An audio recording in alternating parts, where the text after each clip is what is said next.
Donc, j'essayais de démarrer ma vidéo pour vous dire un bon bonjour ce matin, tout le monde. Ça ne semble pas fonctionner, donc désolé de l'inconvénient. Mais je me présente, Alexandre Trudel, votre représentant interne pour certains. Donc, je vous souhaite la bienvenue aujourd'hui pour notre webinaire du jeudi 14 janvier.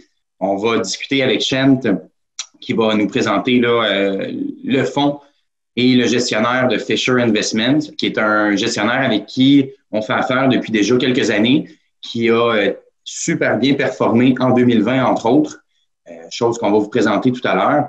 Donc, sans plus tarder, on va débuter, mais avant, je voulais simplement vous souhaiter aussi une excellente année au nom de toute notre équipe et vous avez accès au menu questions et réponses en bas, là, dans votre barre de boutons, dans les options. Donc, n'hésitez pas à poser des questions. Je serai disponible tout au long de la présentation. Et si je n'ai pas la réponse à votre question, bien entendu, on va en discuter à la fin et nous aurons l'occasion de vous revenir un peu plus tard par courriel ou par téléphone pour répondre à vos questions. Donc, Shent, je te laisse la parole. Bonne présentation. Merci beaucoup. Parfait. Merci, Alex, pour l'introduction. Bon matin à tout le monde. Bonne année à tous, à partir de tous les directeurs de compte chez SSQ, moi, Louis-Philippe Baudouin, Steve Douaillon, Alexandre Desbiens et Nathalie Leclerc. On vous souhaite une bonne année et aussi une bonne saison de hockey. Hier, les personnes qui ont écouté le match de hockey quand même assez intéressant. Donc, je vous souhaite une bonne saison de hockey. Au moins, ça nous donne quelque chose à faire après 20 heures. Donc, ça va être fort intéressant. Donc, aujourd'hui, on présente le gestionnaire Fisher. Normalement, c'est vraiment le gestionnaire lui-même qui va nous faire la présentation. Mais malheureusement, Fisher, c'est une compagnie américaine, puis ils n'ont pas de représentants qui parlent français. Si c'est eux qui allaient faire la présentation, ce serait assez bref, ce serait bonjour et merci. Blague à part, ils m'ont demandé de faire la présentation. Ils nous ont fait une présentation, Fisher eux-mêmes. Ils nous ont fait la présentation en anglais mardi. Moi, j'ai assisté. J'ai pris des notes. Donc, si vous me voyez un petit peu regarder en bas, je ne regarde pas mon cellulaire, ça c'est sûr. C'est vraiment les notes que j'ai prises durant la session de mardi avec le gestionnaire lui-même. Vous pouvez le visiter, c'est recordé aussi. Donc, si vous voulez vraiment entendre les choses directement de eux, vous pouvez écouter, c'est en anglais malheureusement, mais vous pouvez l'écouter aussi. Mais je vais faire mon mieux de vraiment transmettre les informations qu'ils nous ont transmises dans une façon assez bien pour vous donner un petit peu des idées de vente, une bonne approche des marchés. Donc, vraiment, l'agenda d'aujourd'hui, c'est vraiment de parler un petit peu de Fisher. C'est qui le gestionnaire Fisher. Après ça, on va faire un petit revue des marchés quand même intéressant de Fisher, des statistiques assez différentes que j'ai vues d'autres gestionnaires. Donc, ça va être le fun de regarder les différentes statistiques. Et aussi, on va faire un survol des fonds qui gèrent pour nous. C'est vraiment deux fonds qui gèrent pour nous. C'est les fonds marché émergents et aussi le petit cap mondial aussi. Donc, on va faire un survol de tout ça pour vous. Donc, à la fin, si vous avez des questions, n'hésitez pas de mettre des questions. On va répondre au meilleur de nos habiletés pour les questions. Donc, Fisher, on va commencer la présentation. Juste avant de commencer, Shent, je m'excuse de t'interrompre. Je voulais mentionner à tous les participants et participantes qu'aujourd'hui, comme tous les webinaires qu'on donne, c'est bien important de rester jusqu'à la fin pour que vous puissiez recevoir vos UFC par courriel dans les semaines qui suivent. Donc, merci beaucoup de rester jusqu'à la fin, s'il vous plaît, si vous voulez recevoir vos UFC. Merci. Parfait. Donc, excuse-moi, la présentation, c'est en PDF, donc c'est différent qu'un PowerPoint, là, donc ça va être un petit peu plus long à suivre les slides, mais ça, il n'y a pas de... Je vais faire ça assez tranquillement. Donc, Fisher Investments, très bien connu aux États-Unis. Ken Fisher, moi, j'écoute les news sur CNBC, qui est une émission de télévision qui parle juste des marchés boursiers. Puis Ken Fisher, il est là souvent. Ils font beaucoup de publicité. Donc, le nom Fisher Investments, c'est très, très bien connu aux États-Unis. Presque 200 milliards en sous-gestion, presque 60 milliards en gestion institutionnelle. Donc, c'est vraiment des gros gestionnaires, 3000 employés. à travers le monde. Donc, leur mandat, c'est vraiment tous les pays. Ils couvrent tous les pays. C'est vraiment un gestionnaire mondial. Donc, ils ont des bureaux Australie, Dubaï, Japon, États-Unis, vraiment 4 coins du monde. Ils sont bien représentés. Pour avoir, c'est vraiment des gestionnaires hands-on. Donc, ils aiment ça être dans les marchés qu'ils investissent. Donc, c'est pour ça qu'ils ont des bureaux un petit peu partout à travers le monde. La gestion de l'actif, c'est le cœur de leur métier. C'est juste ça qu'ils font. Ils font un excellent travail. Et c'est vraiment le mandat, c'est vraiment les spécialistes dans la gestion active et la gestion active des portefeuilles. Ce qui est bon, c'est l'indépendance. Nous, quand on engage des gestionnaires chez SSQ, on regarde, c'est sûr, la performance, c'est important, mais aussi l'indépendance et aussi la stabilité de la compagnie, c'est très important pour nous. Fisher, c'est une compagnie indépendante. C'est 100% détenu par la famille Fisher et ses employés. Les intérêts des employés, c'est vraiment lié avec ceux des clients. Des bonnes performances et tout ça, c'est vraiment partie de leur culture. Ça favorise la rétention des employés clés. Donc, pour eux, garder les employés clés, c'est hyper important. Ce que j'ai appris depuis 20 ans dans le domaine des services financiers, une compagnie en gestion active, un des plus importants, c'est vraiment avoir une bonne stabilité des employés. Puis avec Fisher, on a ça avec eux. Et puis la stabilité, la culture de l'entreprise, c'est qu'ils veulent que leurs employés augmentent de niveau. Donc, c'est vraiment une firme qui est axée vers la stabilité et il veut promouvoir ses employés internes au lieu d'aller chercher des personnes d'autres compagnies. En termes de leur présence au Canada, ce n'est pas vraiment un gestionnaire très présent au Canada. Ils ont certains mandats avec certaines firmes, nous, Industrielle Alliance, Université Concordia, Université Ville de Longueuil, Université d'Alberta. Donc, environ 15 clients, 34 mandats au Canada, et environ 2,3 milliards sous gestion. Donc, c'est quand même, c'est pas énorme. Donc, c'est vraiment un petit marché pour eux, le marché canadien.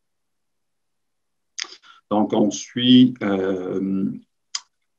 le moteur de recherche. Donc, vraiment, ce que j'ai appris moi-même de Fisher, c'est vraiment, ils ont une équipe de recherche complète. Donc, ils sont bien représentés. Ils ont quand même presque 50 analystes qui font juste l'analyse chez eux. Et c'est vraiment un processus. C'est vraiment, tout est un processus déjà défini. Et on va voir un petit peu comment ils marchent eux-mêmes. Donc, ils ont vraiment un comité d'investissement. Dans la comité, il y a Ken Fisher, qui est le propriétaire de la compagnie, puis Jeffrey Salt. Ces deux-là, c'est vraiment des personnalités américaines qui sont très, très bien connues. Ils sont partis de la comité, puis c'est eux qui prennent la décision finale. Avec une autre équipe, William Glazer, Aaron Anderson et Michael Hansen. Aaron Anderson, en effet, il était là avec nous mardi dans le webinaire. Donc, si vous voulez entendre ses paroles, vous pouvez regarder le webinaire qui a été fait mardi. Donc, nous, ce qu'on va regarder aujourd'hui, l'opération de placement, ce n'est pas important pour nous. Nous, c'est vraiment le côté recherche. On va aller regarder comment ils font les recherches, c'est quoi qu'ils utilisent en termes d'approche, c'est-tu des bottom-up, top-down, c'est-tu valeur, c'est-tu croissance, c'est quoi la façon qu'ils travaillent eux-mêmes. Donc, eux, ils ont vraiment réparti leur moteur de recherche en 3. Un, c'est vraiment les marchés de capitaux. En termes de recherche. Après ça, il y a l'innovation. Après ça, il y a des recherches de type. Donc, c'est vraiment réparti en 3. On va aller un petit peu plus en détail maintenant pour regarder comment ils vont vraiment prendre des décisions. C'est quoi les actions qu'ils vont acheter dans leur portefeuille. Donc, juste ça, parfait. Donc, dans le côté recherche marché des capitaux, il y a 16 analystes. Tous les pays, tous les secteurs, donc, sont bien représentés. L'expérience moyenne des analystes, c'est 13 ans. Donc, c'est quand même une bonne stabilité. C'est ça qu'on veut voir avec un gestionnaire, avoir une équipe qui est stable, qui est constante, effectue une analyse économique, politique et l'humeur du marché. Ce que j'ai appris de eux, c'est vraiment, ils regardent beaucoup les tendances dans le marché et l'humeur, le sentiment dans le marché. Ce qui est très important aujourd'hui, à cause ce que depuis presque un an, on voit que les marchés rentrent dans des thèmes, puis les thèmes prennent du momentum, puis ça continue. On peut parler des Zoom, des Tesla, des Google, des Amazon. C'est vraiment des compagnies avec des thèmes, croissance, technologie, puis c'est ça qui drive les décisions chez Fisher. Ils regardent beaucoup le sentiment puis l'humeur du marché. Donc, c'est important d'avoir un gestionnaire qui est flexible. C'est ça que j'ai appris aussi de Fisher. C'est vraiment la flexibilité de leur compagnie comme un gestionnaire. Moi, j'ai demandé, ma question, c'était est-ce que vous êtes un gestionnaire croissance ou valeur? Ben, le gestionnaire m'a dit, ben, on n'est rien. On n'est pas un, on n'est pas l'autre. Ça dépend vraiment du marché. Puis c'est ça que j'aime ça attendre. À cause d'aujourd'hui, les marchés, on ne sait pas vraiment c'est quoi qui va bien faire dans le marché. Donc, c'est bon d'avoir un gestionnaire dans votre portefeuille total qui n'a vraiment pas de... il n'est pas dédié vers des actions valeurs, des actions croissance. Et vraiment, ça dépend des différents thèmes dans le marché. Donc, c'est important d'avoir un gestionnaire qui est assez flexible. Et c'est ça qui est important avec Fisher. Moi, je dis que c'est vraiment un gestionnaire très flexible dans les choix des différents placements qu'ils vont faire dans nos portefeuilles.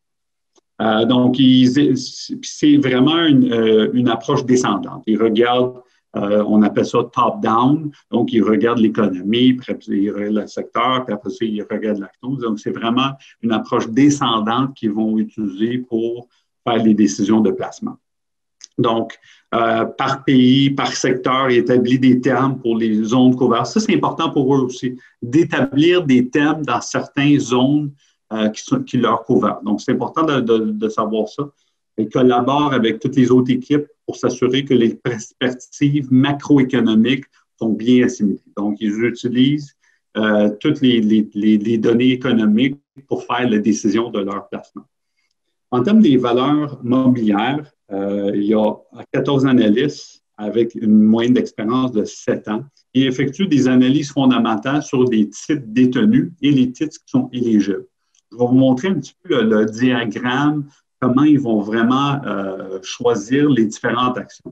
C'est quand même des recherches assez complexes. Ils passent aussi de l'univers des placements à la recherche des entreprises attrayantes au regard des prévisions macroéconomiques. Donc, c'est vraiment les prévisions macroéconomiques qui vont décider c'est quoi les titres qui peuvent se qualifier dans leur portefeuille. Et aussi, toutes les informations sont transmises à les autres équipes pour élaborer des thèmes. Encore, vous allez entendre ce mot-là plusieurs fois, thème, sentiment, l'humeur du marché. C'est vraiment quelque chose que Fisher est c'est des thèmes importants pour eux.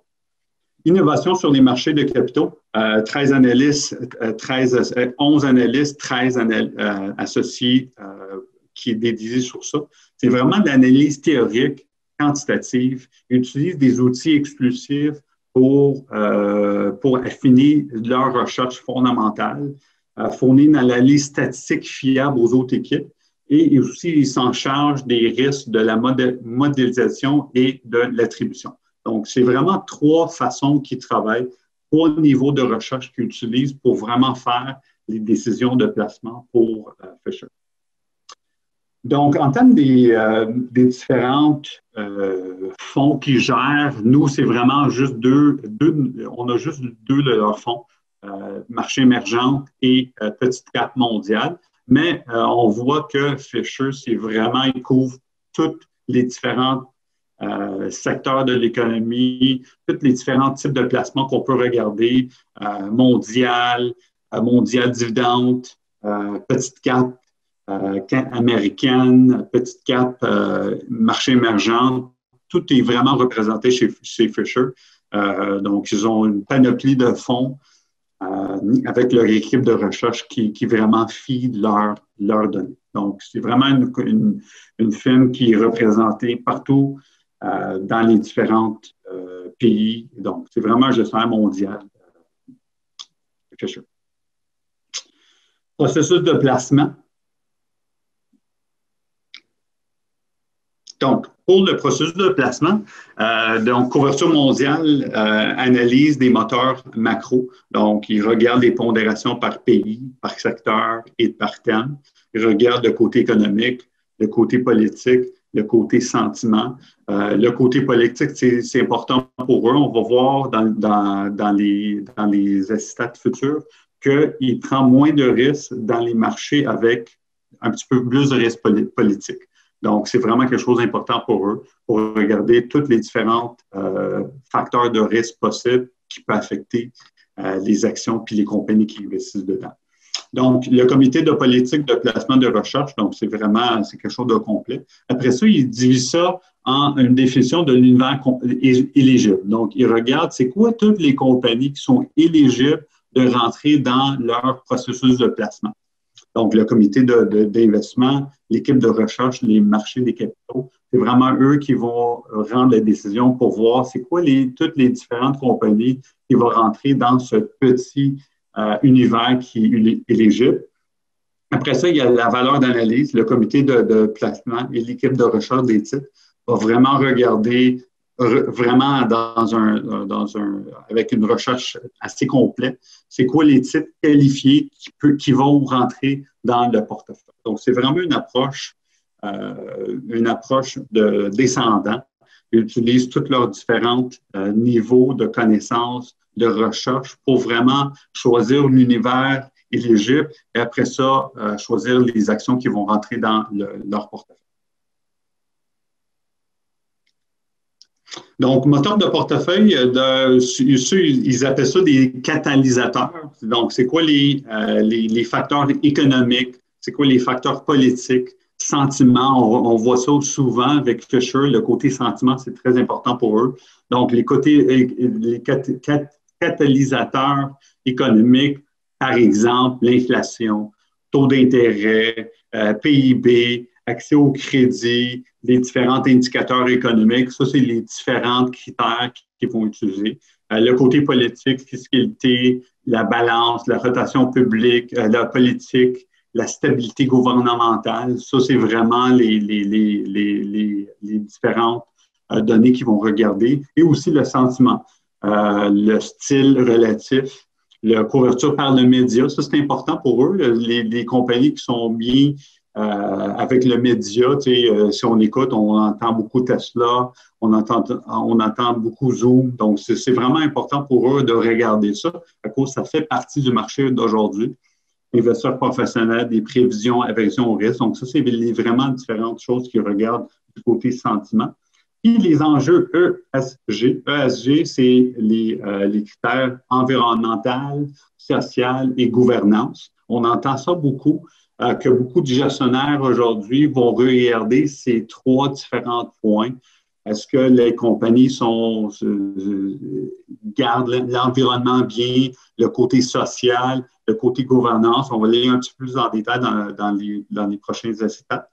Mais ils vont regarder ça. Les enjeux ESG, c'est par exemple les coûts de normes environnementales, les salaires les coûts du travail, les embargos, les droits de douane, ça c'est ceux qui regardent aussi. Et du côté politique, ils regardent les droits de l'homme, corruption, gouvernementale, hostile. Ils regardent les différentes choses dans les côtés politiques aussi pour faire des prévisions dans leur portefeuille. Après ça, ce graphique-là, c'est quand même la façon qu'ils vont vraiment choisir les actions. Donc, voici des exemples aussi du côté des FIT ESG. Donc, ça, c'est des FIT qui regardent des exemples. Après, c'est une compagnie qui est dans l'alcool, qui produit du tabac, des armes. Donc, ça, c'est les différents exemples de FIT ESG que Fisher va mettre pour choisir des titres éligibles.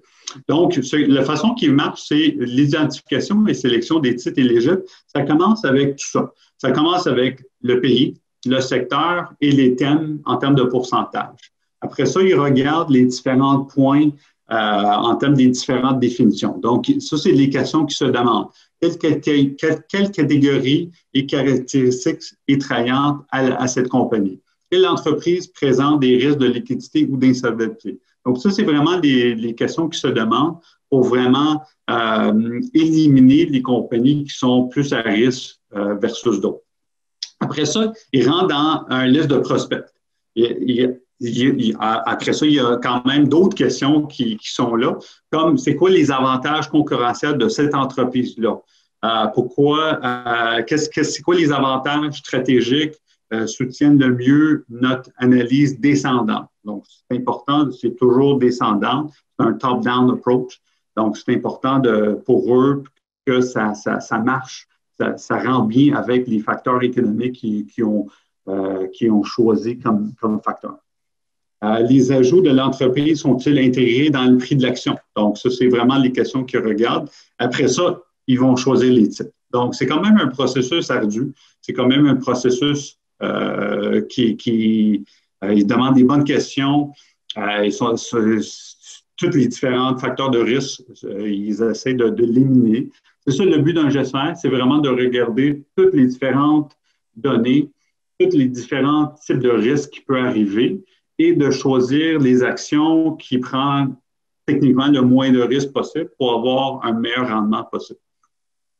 Après ça, il y a des exemples d'ajouts stratégiques, part de marché, coût de production, technologie exclusive, marché de niche. Donc, il y a plein d'autres exemples d'exemples d'atouts stratégiques. Des signaux d'alarme aussi, ils ont des signaux d'alarme, donc des parts des employés clés, concentration de certaines clientèles. Si 80% de revenus vient de 2 clients, ça, c'est des signaux d'alarme pour Fisher. Donc, ça, c'est vraiment toutes les différentes niveaux de stress qui essaient d'éliminer pour choisir des actions qui vont bien performer. Et aussi, on va voir que leur performance relative à leur indice de référence est quand même très bien dans le marché d'aujourd'hui. Donc, on continue. J'espère que jusqu'à date, tout va bien. Comme j'ai dit avant, le ESG, on entend ça beaucoup. Le côté environnemental, le côté social, le côté gouvernement. C'est quoi que ça veut dire, ça? On va faire, c'est quoi les différentes choses que les gestionnaires vont regarder? Les activités au sein qui opèrent l'entreprise présentent-ils un important risque environnemental?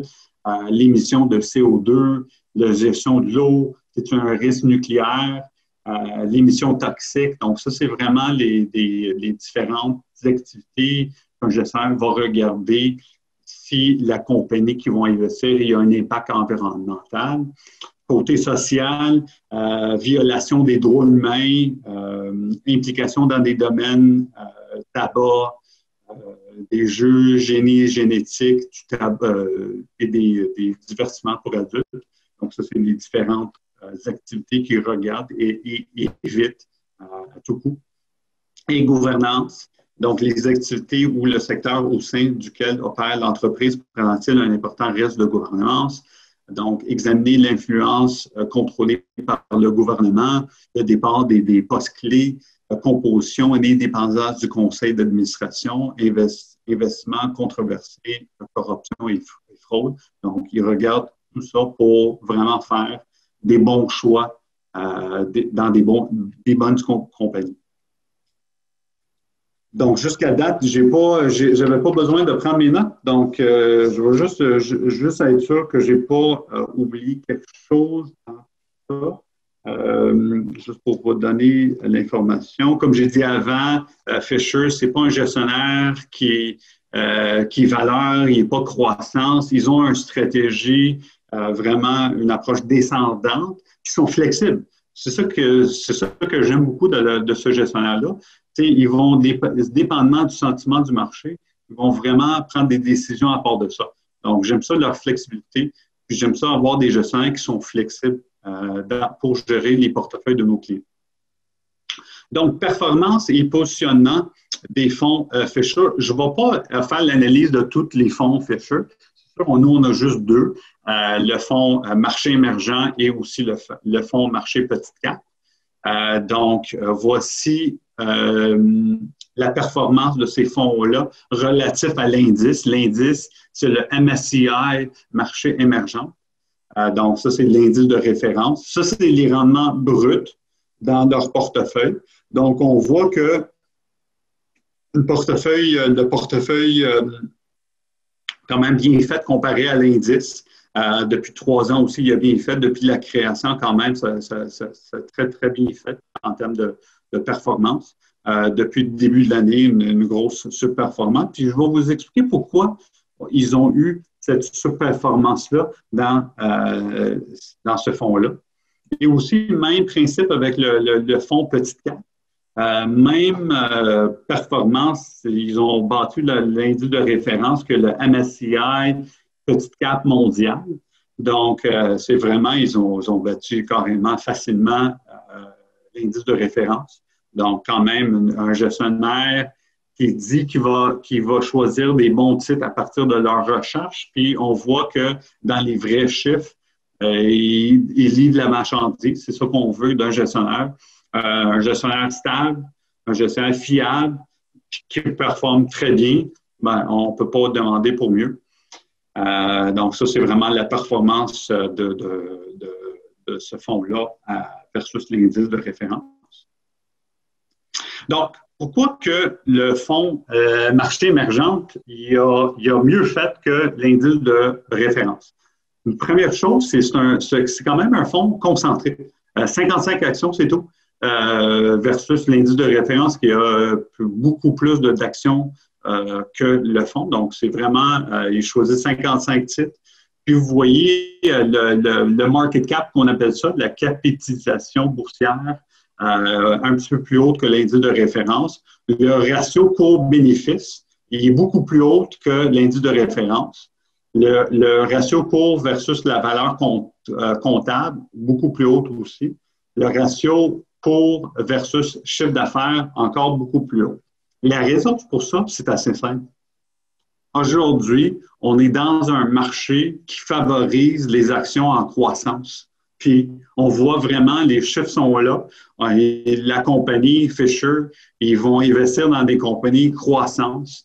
Ils vont payer un prix peut-être un petit peu plus cher, mais c'est sûr que la performance est là à cause du marché aujourd'hui. C'est vraiment un marché qui valorise les compagnies de croissance technologique, plein d'industries qui sont en forte croissance. Donc, on voit que c'est ça qu'ils font, c'est qu'ils achètent vraiment des compagnies en croissance.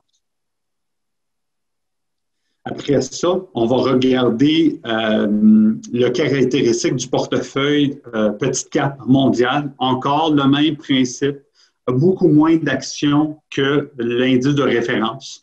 100 actions dans le portefeuille.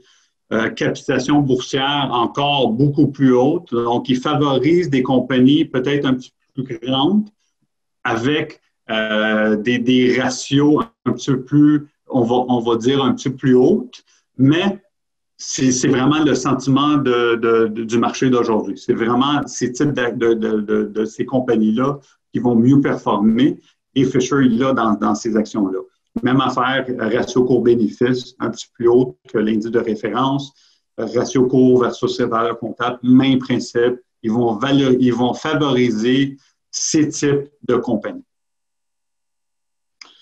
Donc, jusqu'à date, ça, c'est vraiment sur le côté Fisher. Toutes les acétates sont sur le côté Fisher. On va regarder un petit peu la pondération géographique de ces fonds-là aussi. On va voir que d'après le gestionnaire, leur surperformance vient de 2 facteurs. Le premier facteur, c'était vraiment du côté que le fait qu'ils investissaient dans des compagnies en croissance. Et le deuxième facteur, c'est vraiment le choix de pays qu'ils ont fait. Donc, intentionnellement, ils ont choisi des pays, la répartition des différents pays. C'était dans des pays qui sont moins risqués en termes de gouvernance que d'autres. Donc, on voit qu'en bas, les pays qui sont un petit peu plus risqués en termes de risque politique, Arabie Saoudite, Inde, Chine, ils ont vraiment une pondération moindre que l'indice de référence. Versus des pays qui sont un petit peu plus, je te dirais, politiquement, c'est quoi le mot que je recherche, politiquement stable, on va dire. Il y a une pondération un petit peu plus haute dans ces pays-là. Donc, on voit, comparé à leur indice de référence, ils ont 4,5 en Argentine versus l'indice de référence 0. En Brésil, presque le double. En Corée du Sud, beaucoup plus. Donc, on voit vraiment une tendance que Fisher y investit dans le marché émergent, dans des pays qui ont un petit peu plus de stabilité politique. Après ça, on va regarder les différents secteurs qui investissent, donc aussi en termes des différents secteurs de l'économie qui investissent dans le fonds marché émergent. Ils vont prendre un petit peu plus de pondération dans technologie de l'information, biens de consommation discrétionnaire, soins de la santé, services de la communication. Puis, à cause de leur surpondération dans ces 4 secteurs, mais heureusement, ils ont beaucoup mieux performé que l'indice de référence. Donc, c'est important d'avoir un gestionnaire qui va choisir, qui va prendre un petit peu moins de risques dans les pays qui sont plus, je veux dire, volatiles, et qui va surpondérer dans des secteurs qui vont mieux performer. Puis on voit dans les résultats que c'est vrai, ils ont pris moins de risques dans les pays plus à risque et ils ont surpondéré dans des bons secteurs. On sait que tout les technologies, soins de la santé, biens de consommation discrétionnaire, c'est vraiment les secteurs qui ont très bien performé l'année passée. Et nos clients y ont bénéficié à cause qu'ils ont eu vraiment des bons rendements vers ces 2 fonds-là. Après ça, les sous-pondérations, on va suivre. Juste pour respecter le temps, il nous reste environ une vingtaine de minutes. Je vais finir peut-être 5 minutes s'il y a des questions à la fin. Même principe avec le fonds Petite Cap mondial, une surpondération dans certains pays, Allemagne, États-Unis, Italie, comparé à l'indice de référence. Donc, ça attribuait à la surperformance dans leur fonds. Et aussi, même principe avec les différents secteurs. On voit une surpondération du côté technologie de l'information et soins de la santé. On sait encore que les thèmes puis le sentiment du marché, c'est très important pour eux. Croissance, technologie, c'est ça qui est très important. Puis ces compagnies-là ont pris beaucoup de valeur depuis la pandémie. Puis c'est ça qu'on veut voir. Donc, ça, c'est vraiment la fin pour Fisher comme gestionnaire. J'ai fait mon mieux de transmettre la plupart des informations que moi, j'ai reçues d'eux. J'espère que vous avez appris 2-3 affaires. Moi, j'ai quand même beaucoup appris comment le gestionnaire il fonctionne. J'adore le fait qu'ils ne sont pas vraiment... ils n'ont pas une vision étroite disant que nous, on est valeur, on reste valeur, on est croissance, on reste croissance. La flexibilité, c'est très important. Et la flexibilité dans des portefeuilles, c'est bon d'avoir un gestionnaire qui peut virer de bord. Ils ont leur stratégie qui est core, mais ils sont flexibles en termes des différents types de marchés qu'on vit actuellement. On sait que le marché, c'est tout un cycle. Aujourd'hui, les croissances vont bien faire. Dans 2-3 ans, peut-être c'est les compagnies de valeur qui vont bien faire. C'est vraiment des cycles dans le marché boursier. C'est important d'avoir un gestionnaire qui peut s'arranger avec les différents cycles dans le marché boursier. Donc, ça, c'est très intéressant. Moi, j'ai beaucoup apprécié toutes les différentes statistiques qu'on va voir présentement. Perspectives pour le marché. Les actions, ça, c'est très intéressant.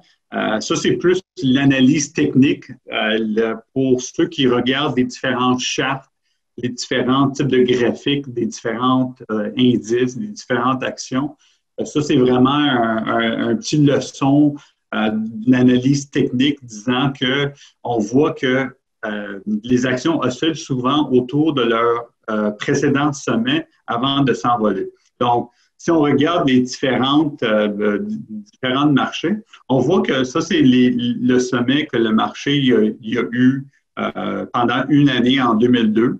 Donc, on voit que le marché ne pouvait pas percer ce niveau-là. On appelle ça une résistance. Donc, le marché ne pouvait pas vraiment battre cette résistance. Finalement, il a décidé de battre la résistance, puis on a vu une forte augmentation dans le prix de l'indice boursier. Ça, on voit ça très souvent, puis les autres années, on voit le même principe. On voit que ici, en 2012, le marché ne pouvait pas percer ce sommet-là qu'il y a eu dans le marché. Quand finalement il a percé, il y a quand même une bonne appréciation. C'est comme la résistance, des fois c'est difficile à traverser la résistance, mais une fois que tu traverses la résistance, tu es en feu. C'est comme un petit peu faire un petit peu d'entraînement. Tu t'entraînes, tu peux juste faire 10 livres ou 15 livres. Après ça, finalement, tu perces 18 livres, 20 livres. Après ça, tu augmentes. C'est un petit peu le même principe. La résistance, des fois, c'est difficile à casser, mais quand tu casses la résistance, tu peux aller vraiment vers le haut. Et on voit ça dans les autres années aussi. 2018, le marché, ça, c'est la résistance dans le marché. Après ça, il a percé. Même principe ici dans le marché boursier. Ici, on voit que l'année 2020, il a commencé pas mal, mais il a fini quand même bien. Donc, c'est le principe de résistance. Des fois, c'est difficile à briser la résistance, mais quand tu brises, ça peut être en feu le marché. Donc, je te dirais, la pandémie qu'on a vécue, probablement, c'était la meilleure chose pour le marché. OK, le court terme, en mars, avril, mai, c'était pas facile, mais court terme, mais long terme, c'est vraiment probablement le meilleur scénario qu'on pouvait penser en termes de vision long terme. Donc, on voit le PIB mondial, il a chuté, il n'y a pas de mots pour décrire ça. Donc, le PIB a chuté, mais ce qui est arrivé, c'est vraiment, on a une bonne récupération dans la PIB. Donc, c'est vraiment l'implosion économique est derrière nous. Et n'oubliez pas, beaucoup de personnes nous demandent comment ça que le marché boursier est au sommet, mais les activités économiques, les données économiques sont pas très bonnes.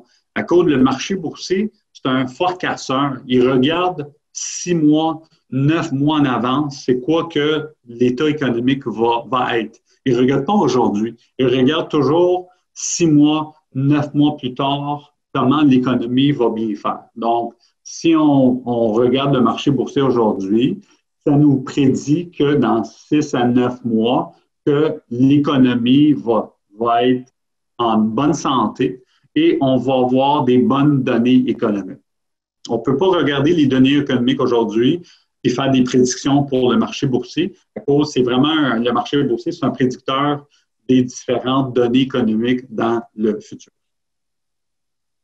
Donc, tout est vraiment, je te dirais, en 2018, 2019, tout le monde a anticipé une récession.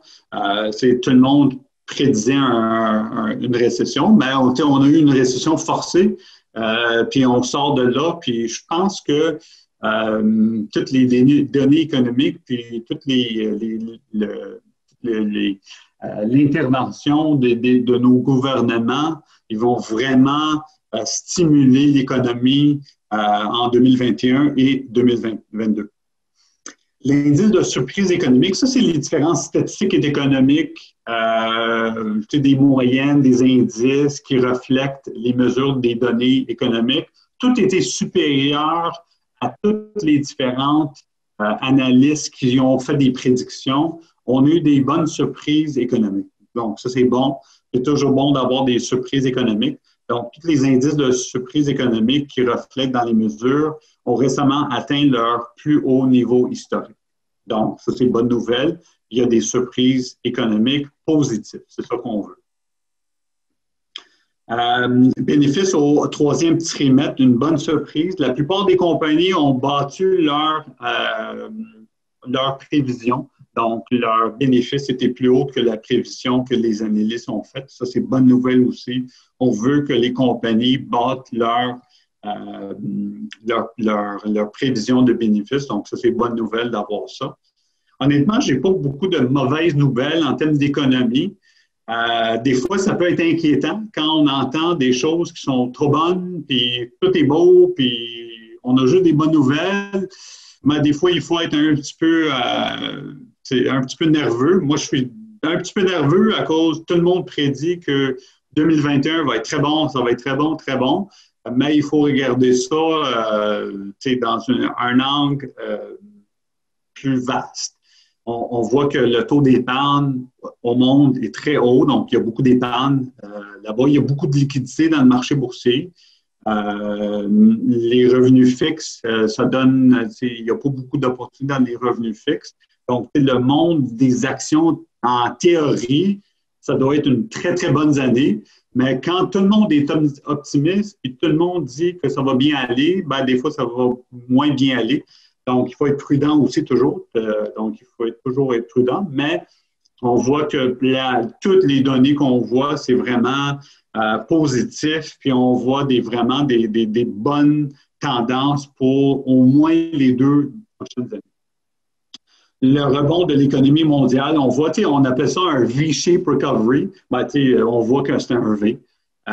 C'est pas mal compliqué. On voit ça piquer du nez, puis ça fait un rebond assez dramatique. Très surprenant. La plupart des analystes ils ont prédit que le marché boursier, ça prenait plus que 12 à 18 mois à récupérer. On a récupéré la plupart des pertes dans une période de moins de 6 mois. Donc, le rebond était vraiment présent dans l'économie mondiale, mais on peut attribuer ça à toute l'implication gouvernementale, tout l'argent qui a été mis à ça.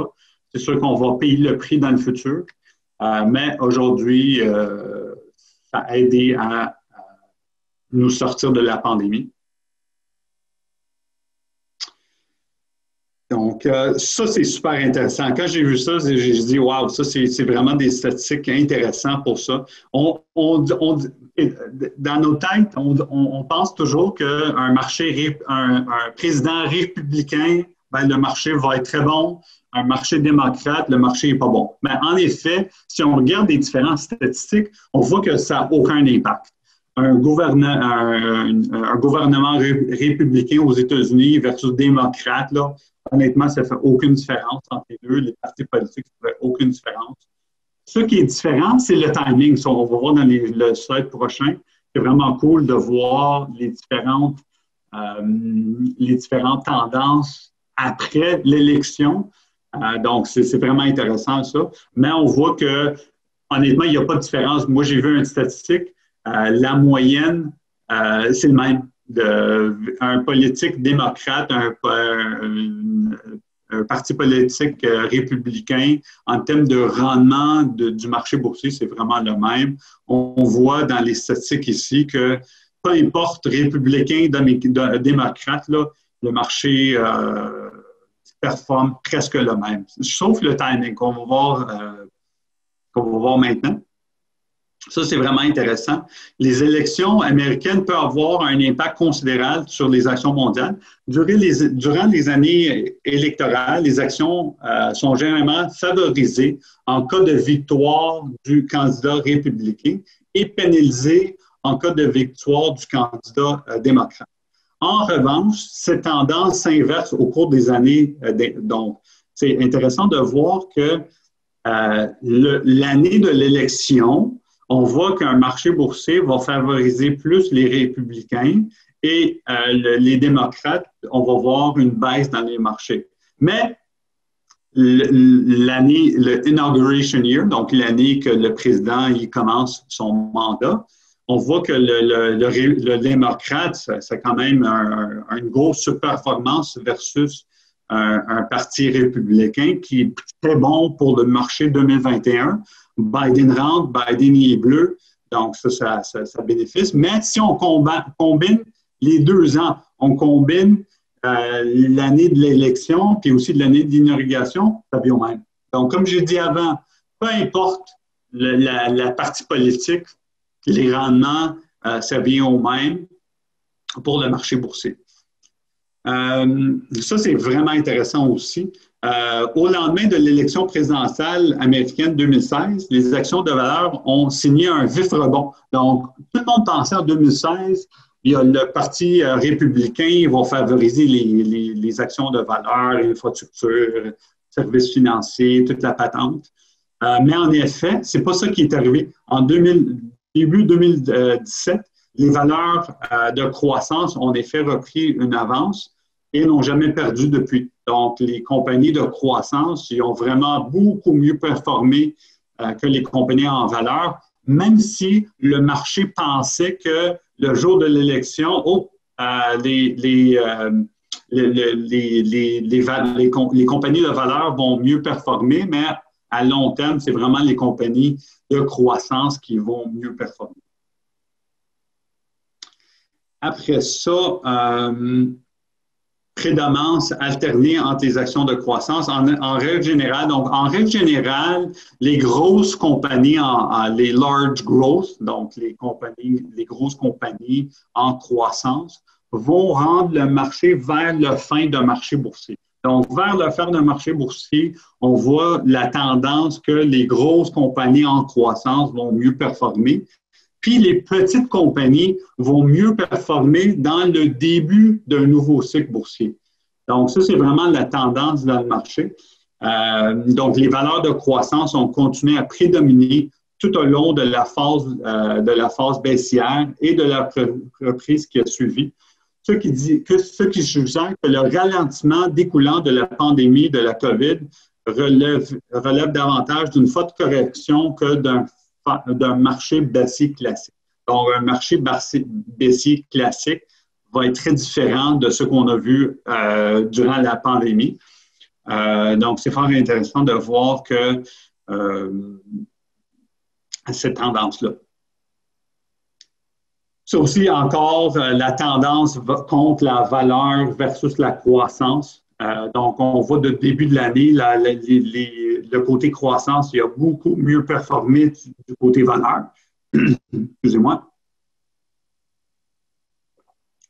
Donc, même si les actions de valeur ont eu plusieurs rebonds depuis l'année, on voit les actions, par exemple, les banques américaines, on a vu, ils ont eu des rebonds, mais c'est vraiment des rebonds court terme. Mais on voit que la tendance est vraiment vers les compagnies en croissance. Donc, le marché aujourd'hui favorise les compagnies en croissance.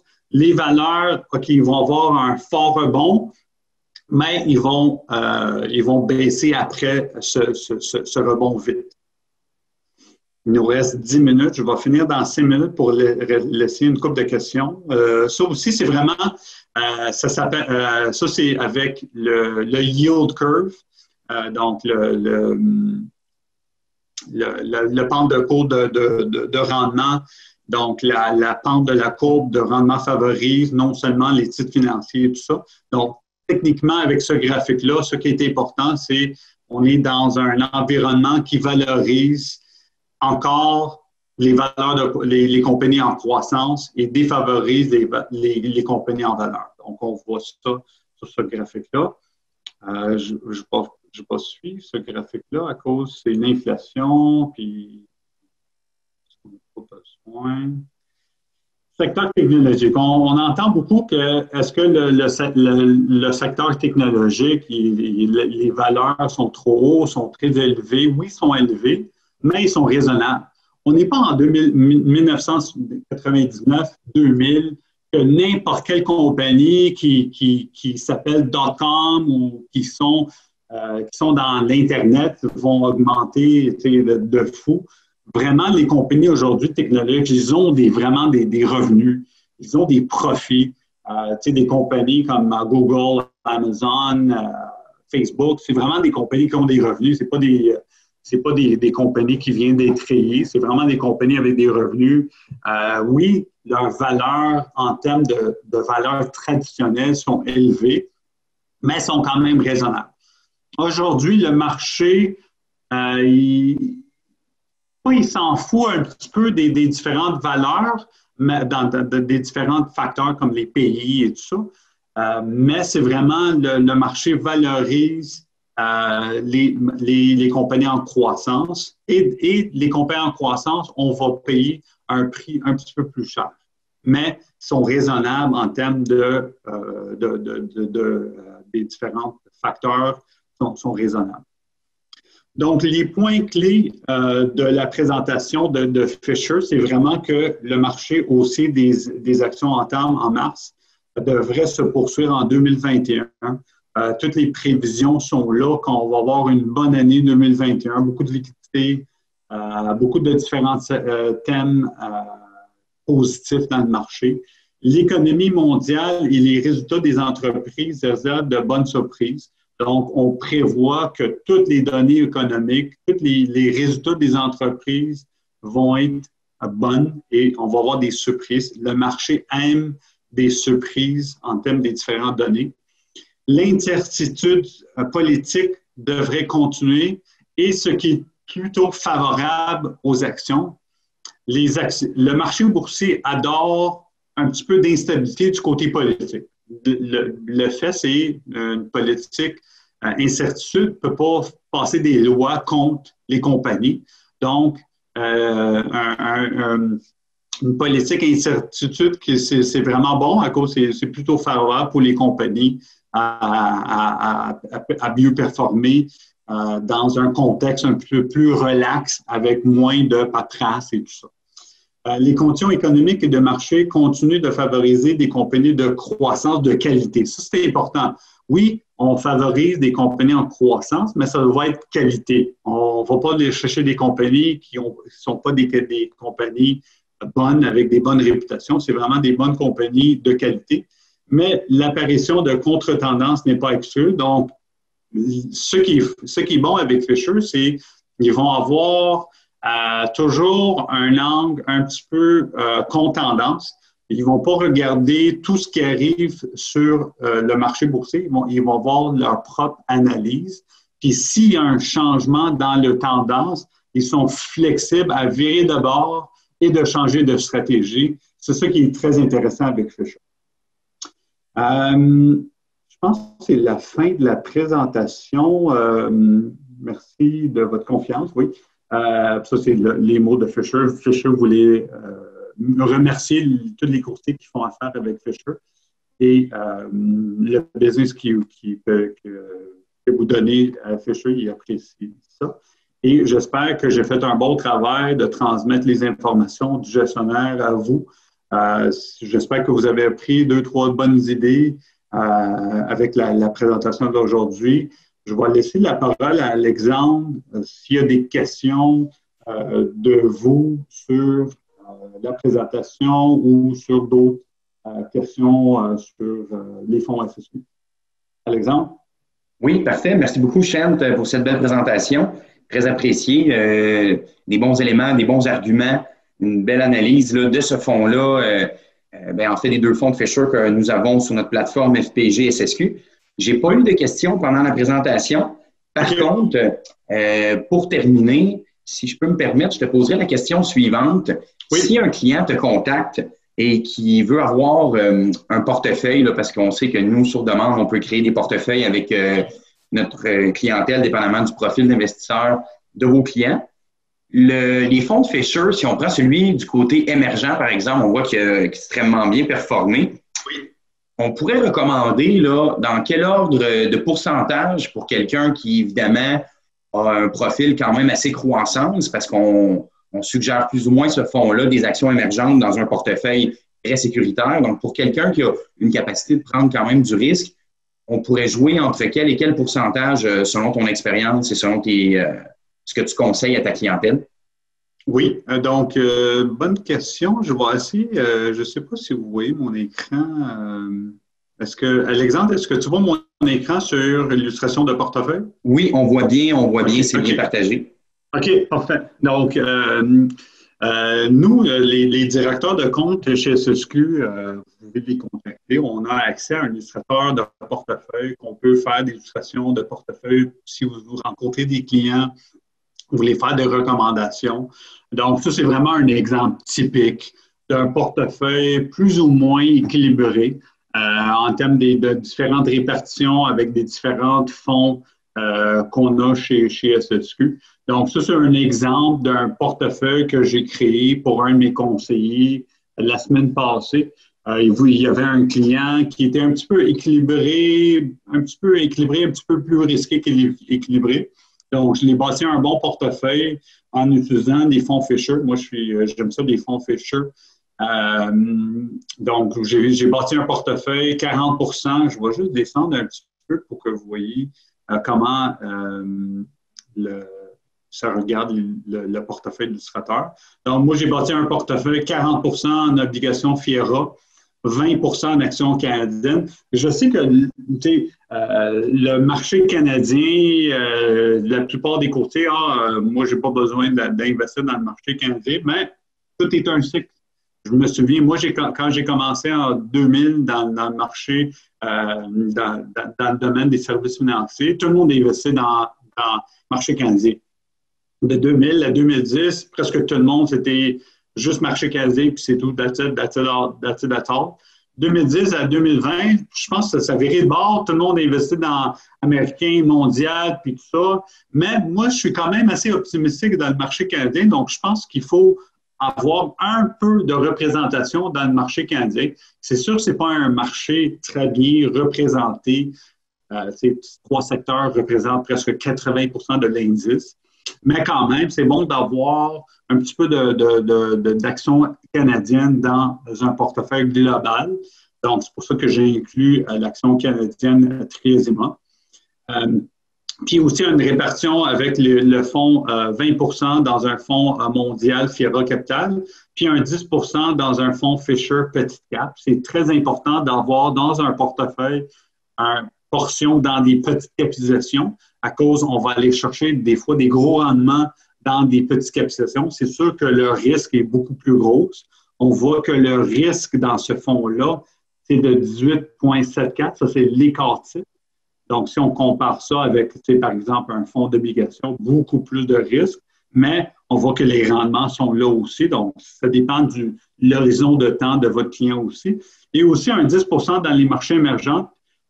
C'est très important pour avoir une bonne corrélation. L'importance d'avoir un portefeuille avec des différents thèmes, c'est d'avoir un portefeuille qui est bien corrélé. On ne veut pas que toutes les actions montent en même temps puis tout le portefeuille descende en même temps.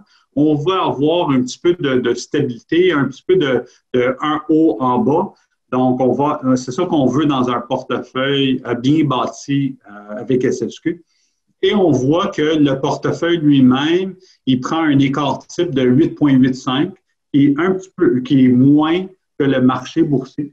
Donc, on suggère un portefeuille moins risqué que le marché boursier, mais quand même, il performe assez bien comparé à le rendement d'un portefeuille typique. Donc, ça, c'est ma suggestion, un 5-10 % dans petite cap, un 5-10 % dans un marché émergent, un 20-30 % dans mondial américaine, un 10 à 20 dans un Canadien, puis le reste en revenu fixe, dépendamment du tolérance du risque de votre client. Ça, c'est vraiment quelque chose qui va très bien marcher, il va être très bien corrélé et ça c'est vraiment un portefeuille diversifié. On n'a pas besoin d'avoir 15 fonds. Vraiment avoir 4, 5, 6 fonds, ça c'est idéal dans un portefeuille. On n'a pas besoin d'avoir une vingtaine de fonds. 4, 5 fonds va faire le travail pour vos clients.